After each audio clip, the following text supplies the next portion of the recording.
नमस्कार दोस्तों, आज हम लोग एक बिल्कुल ही अलग तरीके के पोर्ट्रेट के बारे में, ड्रॉ के बारे में बात करेंगे और ये कुछ ऐसे रिज़ल्ट्स लाने की कोशिश करेंगे। अब इसमें क्या अलग है, उस पे आगे चल के बात करते हैं।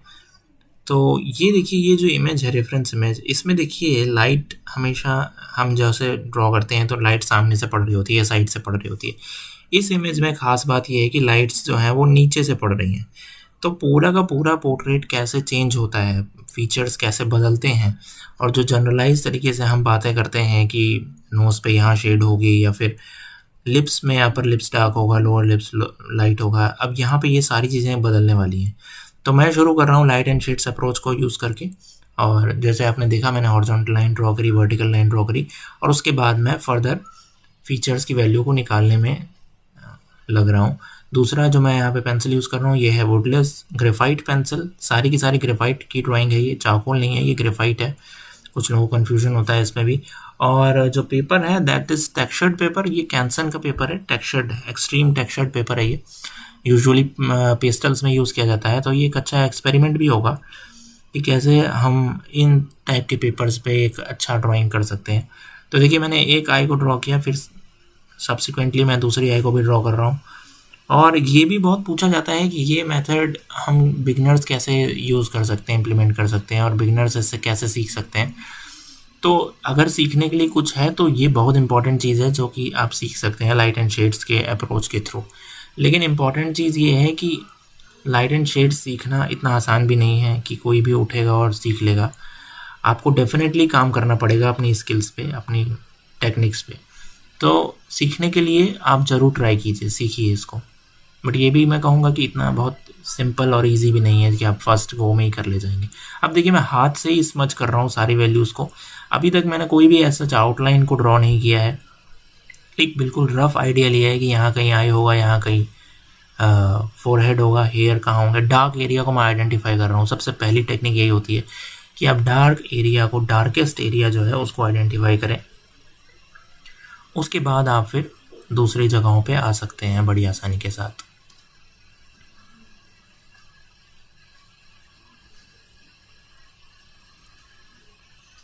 इस टाइप के ट्यूटोरियल से आप बहुत कुछ सीख सकते हैं।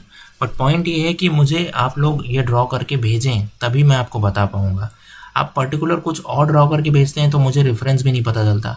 अगर आप इसी रेफरेंस इमेज को ड्रॉ करें, मतलब जो मैं ड्रॉ करूँ उसको आप फिर से रीड्रॉ करें, क्योंकि मैं इसको इंस्टाग्राम पे पोस्ट कर देता हूँ ड्राइंग्स को।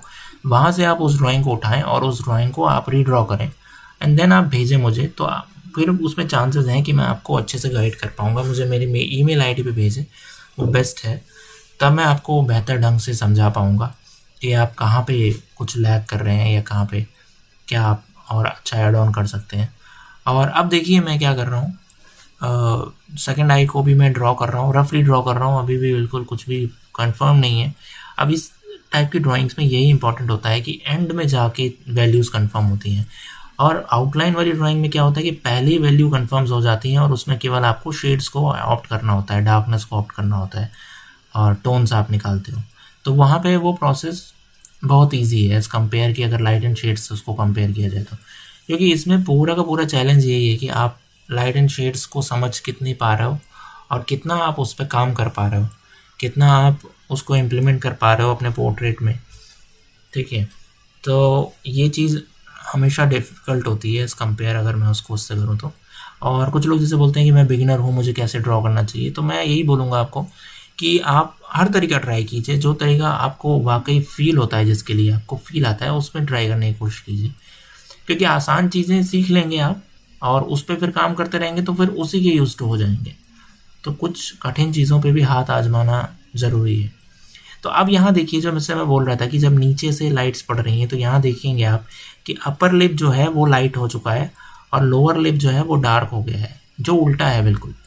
नॉर्मली क्या होता है कि अपर लिप डार्क होता है और लोअर लिप लाइट होता है, बट यहाँ पे गेम इज़ कम्प्लीटली रिवर्स्ड, क्योंकि लाइट्स नीचे से पड़ रही हैं। इसीलिए इस टाइप के पोर्ट्रेट्स भी बहुत कुछ सिखाते हैं आपको, जहाँ पे लाइट एंड शेड्स बिल्कुल अलग तरीके से ट्रीट होती हैं।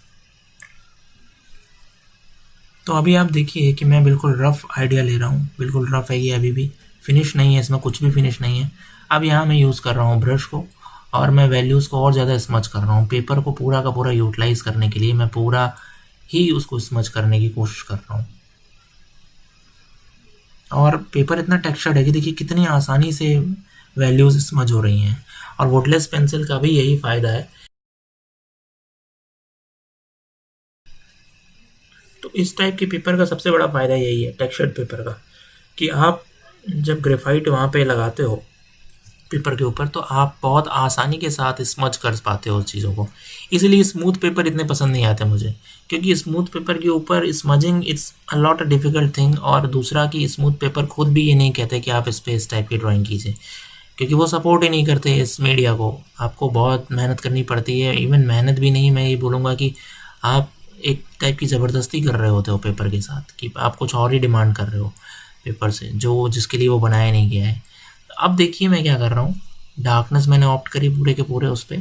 अब उसके बाद मैं लाइट एंड शेड्स को अब इम्प्लीमेंट करना शुरू कर रहा हूँ। अब मैं लाइट्स वाले पार्ट को ला रहा हूँ, जिसमें मैं इरेज़र को यूज़ करूँगा एज अ इरेज़र टूल।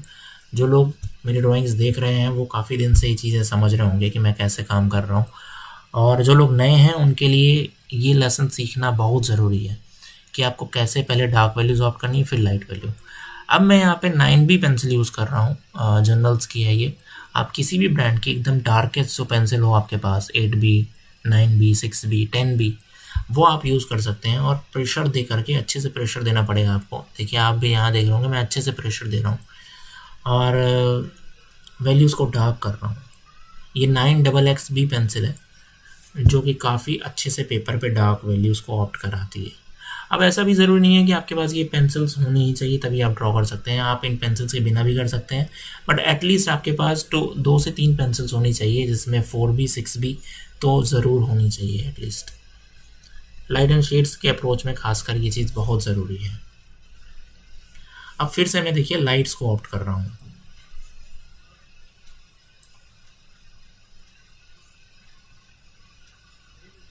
और साथ के साथ अब मैं कुछ पेंसिल मेजरमेंट्स को भी ऑप्ट कर रहा हूँ, जिससे मैं और ज़्यादा रिफाइन कर सकूँ वैल्यूज़ को और रिसेम्बलेंस को ला सकूँ। अगर मुझे रिसेम्बलेंस नहीं लाना होता, अगर मेरा एम ये नहीं होता, तो फिर मैं इतना ज़्यादा एम्फेसाइज़ नहीं करता पेंसिल मेजरमेंट पे। मैं डायरेक्टली ड्रॉ करना शुरू कर देता और फिनिश करता चलता इसको लाइट एंड शेड से। लेकिन मुझे रिसेम्बलेंस भी लाना है, मतलब मैच भी कराना है। कोशिश करनी है कि कुछ हद तक मैं इसको मैच कराऊँ, नॉट 100% बट एटलीस्ट 70-80% एटलीस्ट की, मतलब प्रपोर्शन सही हो बस फेस की, इतना एम होना चाहिए। बाकी मेरे लिए ये इमेज केवल एक रेफरेंस इमेज है, इसको मुझे कॉपी नहीं करना, मेरा एम ये नहीं है। क्योंकि लाइट एंड शेड्स में हम जो ड्रॉ करते हैं वो अपना ओन क्रिएशन होता है, ना कि हम कॉपी करके कुछ एक पर्टिकुलर चीज़ को ड्रॉ कर रहे होते हैं। अब मैं देखिए यहाँ पे पेंसिल इरेज़र को भी यूज़ कर रहा हूँ, जो मोनो इरेज़र है, ज़ीरो इरेज़र, वो यूज़ कर रहा हूँ। कुछ कुछ जगहों पे उसको भी आपको अच्छा आप इफ़ेक्ट लगा सकते हैं। और मोस्टली तो नीडेड इरेज़र ही यूज़ हो रहा है एज अ ड्राइंग टूल के तौर पे। अच्छा, लंबे ट्यूटोरियल्स इसीलिए मैं डाल रहा हूँ ताकि आप बिल्कुल अच्छे से समझ सकें। अब तो वीडियोस 15-16 मिनट के हैं, प्लीज़ देखा ज़रूर करिए। नहीं अगर आप देखेंगे तो फिर मैं वही करूँगा कि छोटे वीडियोस डालूँगा, और फिर उसमें क्या होता है कि लोग एक्सपेक्ट करते हैं कि फिर आप लंबी वीडियोस डालिए। तो प्लीज़ मैं, जो लोग चाहते हैं कि लंबी वीडियोस हों, जो लोग चाहते हैं कि स्टेप बाय स्टेप ट्यूटोरियल हो, उन्हीं के लिए मैं इतने लंबी वीडियोस डालता हूँ, जिसमें मुझे मेहनत भी ज़्यादा करनी पड़ती है। तो प्लीज़ अगर आप लोग देखेंगे तो ही वो वर्थ है, नहीं तो फिर मैं टाइम लैप्स करके वीडियोस डाल दिया करूँगा। अगर if it's only for entertainment thing, तो वो वहाँ पे फिर वैसे भी मैं कर दूँगा। लेकिन मैं आपसे यही रिक्वेस्ट करता हूँ कि प्लीज़ वीडियोस को लंबा ड्यूरेशन तक देखा करिए, एंड तक देखा करिए, ताकि आप चीज़ों को समझ पाएँ अच्छे से, एक एक स्टेप्स को समझ पाएँ। आप क्वेश्चन भी आपके वही रहते हैं जो मैं वीडियोज़ में डिटेल में बता रहा होता हूँ। तो प्लीज़ दिन में कम से कम 10 मिनट 15 मिनट ज़रूर निकाला करिए एक वीडियो देखने के लिए। आई डोंट थिंक कि ये आपको बहुत ज़्यादा टाइम लेगा इस चीज़ पे। और अगर नहीं तो आप स्पीड अप भी कर सकते हैं वीडियोस को, that would also can be possible. तो आप देखिए मैं सेकंड आई को भी फिनिश कर रहा हूँ, और जैसे मैंने लेफ़्ट वाली आई को फिनिश किया था वैसे ही अब राइट वाली को भी फिनिश कर रहा हूँ।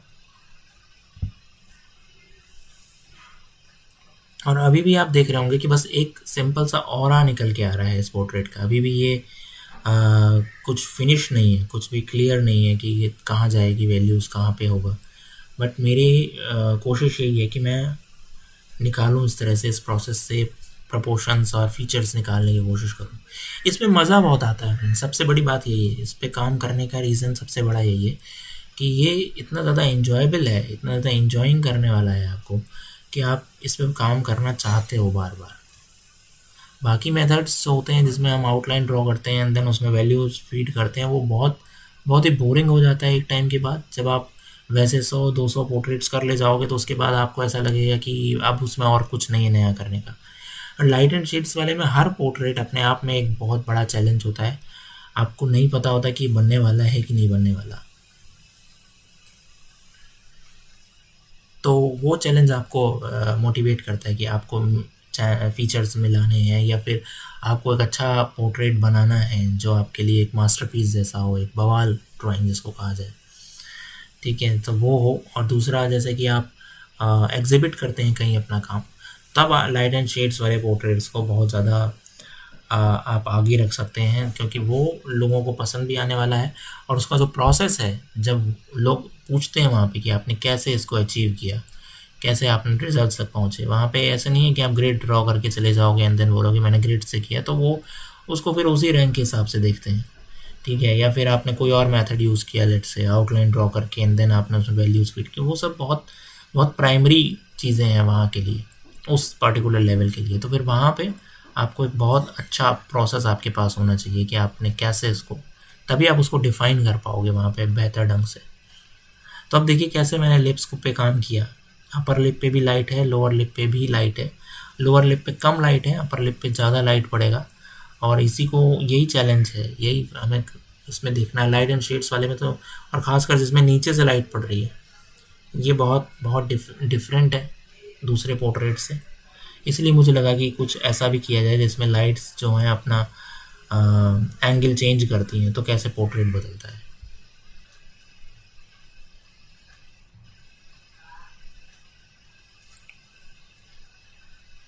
हमेशा अपने आप को मोटिवेट करते रहिए फ्रेंड्स, नए नए आर्ट स्टाइल को ऑप्ट कीजिए, नए आर्ट आइडियाज़ को ढूंढिए।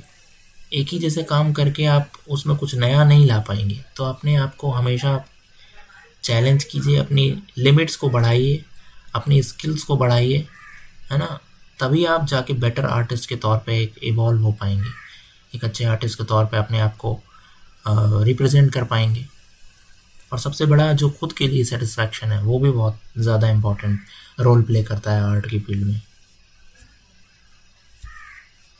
तो कभी भी डिमोटिवेट मत होइए, कभी भी ये मत सोचिए कि मुझसे नहीं बन रहा है। ऐसे बहुत सारे लोग मुझे बोलते हैं कि हमसे ये टेक्निक से नहीं बन रहा है, या हमसे उस टेक्निक से नहीं बन रहा है, हमसे ग्रिड से नहीं बन रहा है। अपने आप को हमेशा सीखने के लिए अपने को तैयार रखिए। आप ये समझिए कि किसी को भी कुछ नहीं आता था एक टाइम पे, और उन्होंने उस चीज़ को लर्न किया है, और सभी सीख ही रहे हैं। अभी मैं भी सीख ही रहा हूँ। कोई भी ये नहीं कह सकता आर्ट की फील्ड में या किसी भी फील्ड में, किसी भी फील्ड में, कि आप सीख चुके हो। जिस दिन आप ये बोल देते हो, उस दिन ही आपकी लर्निंग बंद हो जाती है पूरी तरह से। उस दिन ही आप सीखना बंद कर देते हो, और जो आपको आता होता है केवल उसी पे आप काम कर रहे होते हो। तो हमेशा अपने आप को ओपन रखिए, हमेशा अपने आप को तैयार रखिए कि आपको सीखना है, नई चीज़ें सीखनी है। इस चीज़ के लिए हमेशा ओपन रहिए।